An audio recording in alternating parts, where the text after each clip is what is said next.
Tanzania, nchi iliyojaa matumaini na mabadiliko yanayotamanika na walio wengi. Aidha, juhudi za kupunguza vifo kwa wajawazito na watoto zitaendelezwa.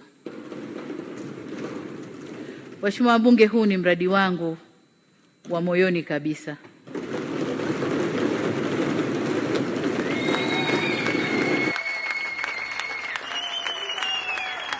Na kwa kweli hapa tunashukuru sana viongozi wetu wakuu, Mheshimiwa Rais, Makamu wa Rais, Waziri Mkuu, kwa miongozo ambayo wamekwisha kutupatia.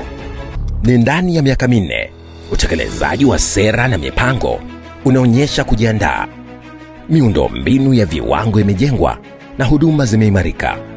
Kwa ujenzi wa zahanati, vituo vya afya na hospitali za rufaa, sasa tuna uwezo wa kutoa huduma bora za kibingwa hapa nchini.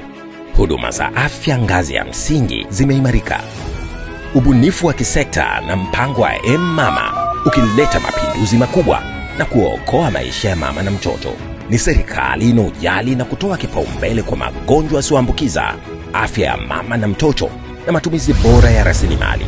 Niliwaza nikasema, hivi kama sio mama ambaye anaona uchungu na huruma kwa ajili ya watu wake, hivi mimi ningekuwa wapi?